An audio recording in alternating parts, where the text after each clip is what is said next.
Assalamualaikum warahmatullahi wabarakatuh dan salam sejahtera kepada semua pendengar.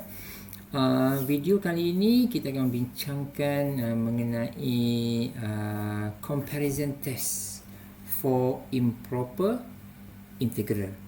Okay, so sebelum ini kita telah pun belajar mengenai how to solve the improper integral ataupun what is the improper integral kan sebelum ni. Tapi cuma kadang-kadang ada kes improper integral tu mudah, tetapi dalam banyak kes improper integral tu susah. Okay, jadi dalam kalau kita ingat semula, dalam improper integral tu kita akan end up dengan apa? Kita hanya perlu menyatakan sama ada improper integral tu converge ataupun diverge kan. So jadi somehow kita kena evaluate jugalah. Jadi ingat semula macam mana kita nak evaluate improper integral. So sekarang ni apabila kita berdepan dengan satu-satu improper integral yang agak sukar, maka kita ada alternatif untuk menyelesaikannya. So jadi apa yang kamu nampak kat sini kan, ini comparison test ini is to solve difficult improper integral. So jadi kita boleh menggunakan comparison test ini. So jadi at the end kita nak menentukan, determine whether the given improper integral converge ataupun diverge saja kan. So therefore we are going to apply the comparison theorem. Baik, secara ringkasnya saya nak bagi tahu kat sini, di dalam comparison theorem ni ada dua. Satu yang disebut direct comparison test. Yang kedua adalah limit comparison test. Akan tetapi di dalam improper integral ini untuk sekuen, ya, untuk dia bukan sekuen lah, tetapi fokus untuk improper integral ini kita hanya akan mempertimbangkan comparison theorem ini, iaitu fokus kepada direct comparison test. Okay. Cuma nanti di dalam apabila kita membincangkan topik series, maka pada ketika itu baru kita akan thoroughly explore what is the limit comparison test. Dia ada dua ya.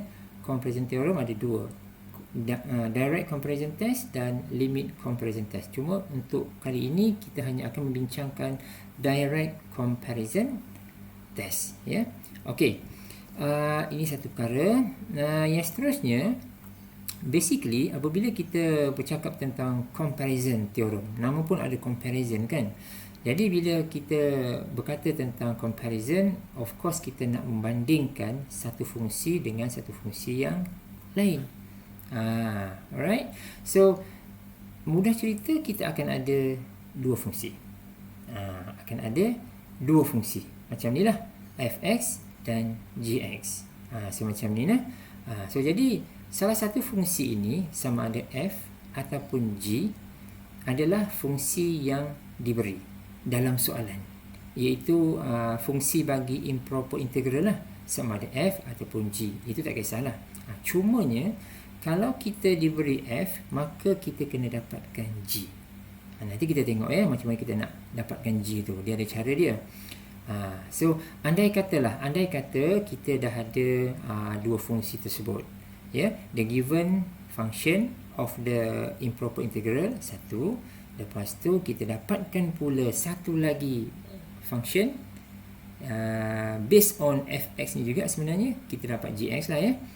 So katakan kita ada dua function, one is the given, satu adalah our new function. So ada dua lah ya, ada dua. Maka pertama sekali, nampak tak kat sini, ini saya ambil contoh jika fx ini lebih besar ataupun sama dengan gx. So normally di dalam teorem ini dia ada perkataan, dia ada tanda-tanda sama ni, tapi biasanya kita akan buat lebih besar ataupun lebih kecil saja ya. Okey, jadi once kita dah dapat dua function, katakan ada f, ada g kan. So how we determine the inequalities ini? Senang aja. Macam mana kita nak tahu dia lebih besar atau lebih kecil? Kita masukkan beberapa nilai contoh ke dalam kedua-dua function ini. Faham tak?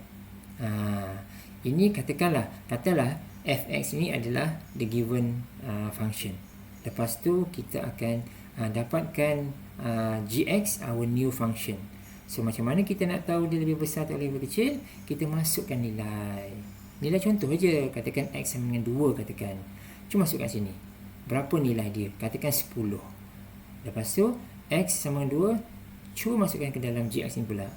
Apa jawapan dia? Katakan 2. Yang ini 10, ini 2. Maka dia punya inequalities adalah lebih besar. So macam ni ya. So dalam kes ini, cuba kita perhatikan. Kalau saya ambil contoh ni lah ya. So jadi kita perhatikan sini, fx ini adalah function yang lebih besar daripada gx, betul tak? So now sekarang kita akan fokuskan kepada function yang lebih besar. So kalau ini lebih besar, maka berdasarkan comparison theorem ini ya, yang warna merah ni, dia ada dua tau, A dengan B. Jadi base kita adalah mesti dapatkan function yang lebih besar, yang ni. So jadi kalau fx lebih besar, maka jika fx ini converge, maka gx ini converge. Sebaliknya, jika gx ini diverge, maka fx ini diverge. Faham tak? Okey, saya ulang semula. Mula-mula, kalau kita diberi fx, dapatkan gx. Lepas dah dapat kedua-dua function ini, tentukan yang mana satu besar, yang mana satu kecil. Masukkan nilai. Ya. So, bila kita dah dapat satu ungkapan yang macam ini, maka kita dah boleh buat kita punya keputusan, iaitu okey, fx adalah besar kan? Maka jika ini converge, maka ini converge. Jika ini diverge, maka ini diverge. Nampak tak? Okey. Sekarang ni, ingat semula. Apabila kita diberi satu-satu improper integral yang sukar, katakan improper integral tu adalah fx katakan. Ya. Of course kita tidak akan gerak kita tidak akan menyelesaikan improper fx ni. Kita akan cuba menyelesaikan yang kawan ni. Right? So maksud dia, sekarang ni daripada comparison theorem, gx ni kata apa tadi? Kalau ini converge, ini converge. Kalau ini diverge, maka ini diverge. Betul tak? So maksud dia, kita kena evaluate kawan ni, tentukan sama ada dia diverge atau tidak. So kalau ia betul diverge, maka yang ini pun akan automatic diverge. Boleh nah? Okey, tak apa, kita tengok contoh dan kita mungkin boleh clear kot. Okey, dekat sini apa yang saya maksudkan tadi, iaitu note that we need two function. If we are given fx, then we need to obtain gx. Nanti kita tengok macam yang kita buat. Okey, now kita self check sekejap. Yang ni kita lihat semula. Cuba tengok sini saya tukarkan tanda tanda dia. So kita ada dua function, iaitu f, kita ada g kan, ada f, ada g. Jadi cuba tengok function mana yang besar. Yang besar adalah kawan ni kan, gx ni lebih besar, betul tak? So jika ini converge, maka ini pun converge. Jika f converge, jika g converge, maka f pun converge. Sebaliknya, jika f diverge, maka g pun akan jadi diverge. Okey, yang kedua pula, yang ini macam tadi, just ulang aja. Cuba tengok ni Okey, kita dah ada dua function. Lepas tu katakan kita dah ada dia punya inequalities kat sini. Kita tahu yang mana satu besar, yang mana satu kecil kan. So, sekarang ni f ini lebih besar, betul tak? Maka, jika f converge, maka g converge. Jika g diverge, maka f diverge. Nampak Okey. So, kita akan bergerak menggunakan dua benda ni. Sebab kita tak tahu apa juga fungsi yang kita dapat. Kita tak tahu yang mana satu besar, yang mana satu kecil. So, kita tak tahu hala yang mana satu sekarang ni. So, jadi kita bertitik tolakkan, kita lihat function mana yang besar, maka dia akan bergerak dulu. So, yang besar tu akan converge dulu.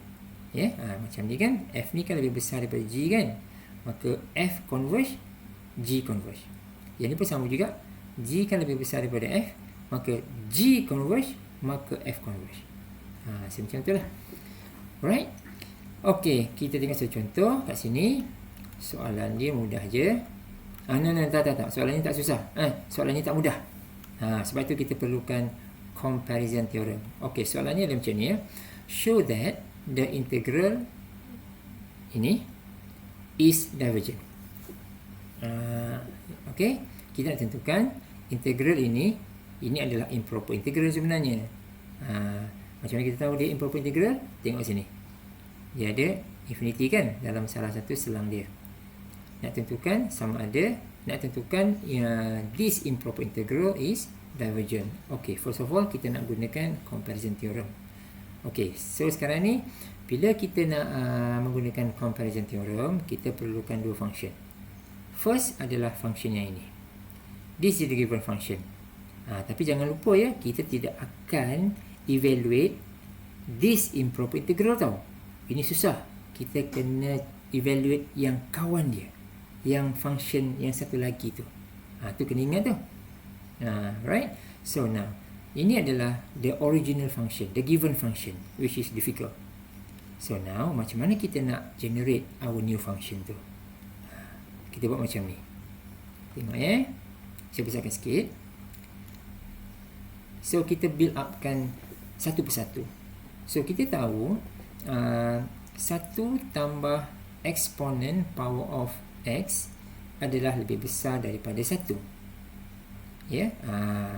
Kalau kamu tak pasti, cuba gantikan nilai. Katakan X ni, ambil nilai X ni 2 katakan. So, maksud dia 1 tambah eksponen power of minus 2. Dapatkan dia punya nilai dia. Lepas tu cuba comparekan dengan nilai 1. Yang mana besar? Ya, confirm yang ni besar. Alright. So, jadi kalau kita ada this first statement is true, maka kita tambah je lah. Ya. So, kalau statement ini divided by X, yang ini pun divided by X, maka dia tetap akan dia punya inequalities is still the same. So, nampak tak macam mana kita nak createkan dia punya our new function kat sini. Yang ni. Yang ini is given. Ini diberi kan. Jadi, now kita nak dapatkan satu function yang baru. So, jadi ini cara dia macam mana kita nak buat. So, now we are going to compare satu, yang ini. Katakan ini F. Satu lagi, ini adalah G. Katakan. Ini ya. Dan kita dah tahu dah. Kita tahu, nampak tak? Kan function ini adalah lebih besar daripada function 1 over X kan? Kalau dia lebih besar, maksud dia, kalau ini converge, maka ini converge. Kalau ini diverge, maka ini diverge. Nampak tak? Ya? So, jadi tugas kita adalah is to check whether this part is diverge. Itu je. Okay. So sekarang ini function ini lebih besar kan? Maka ini, kalau ini converge, maka yang ini converge. Sebaliknya, jika ini diverge, maka ini diverge.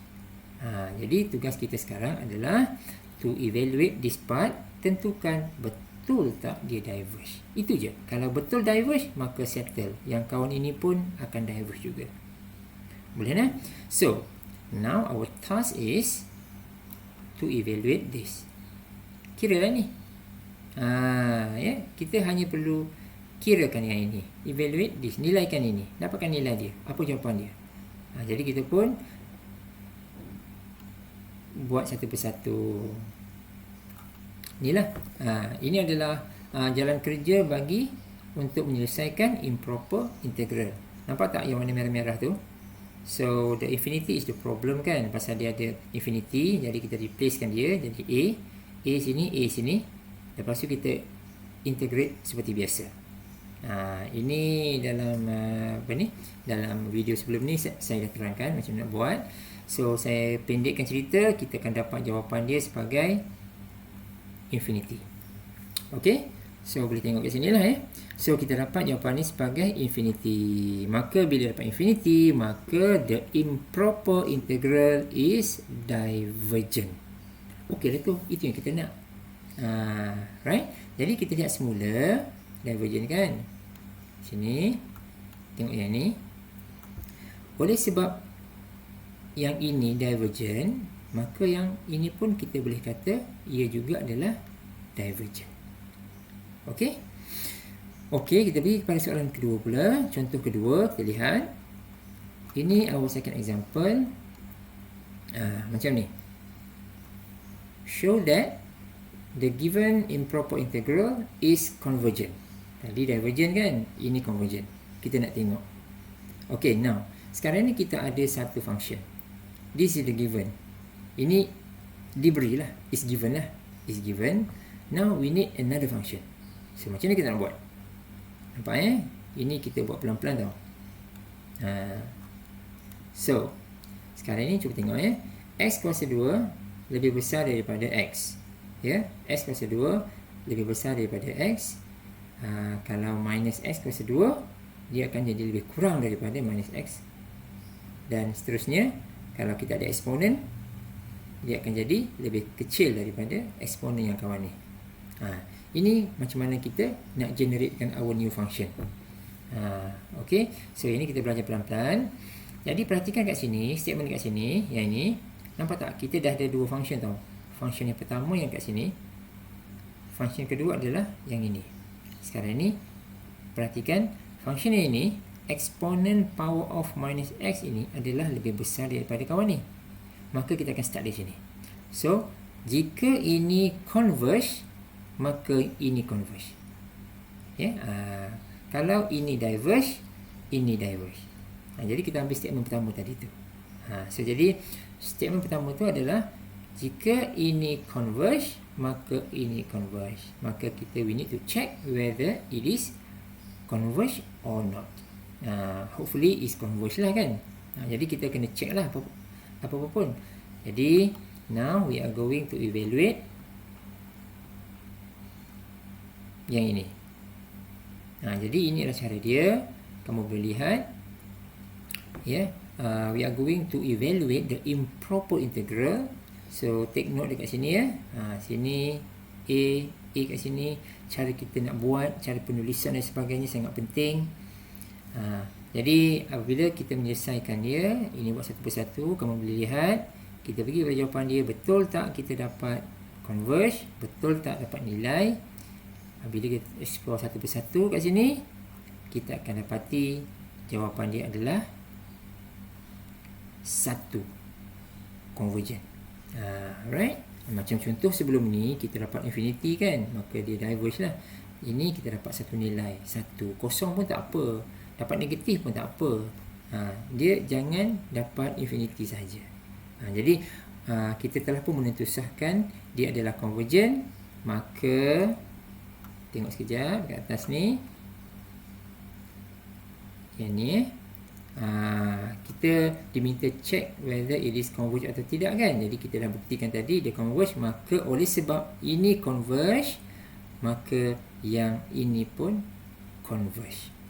Okay guys, so that's all for now. Kita akan berjumpa pada video yang akan datang.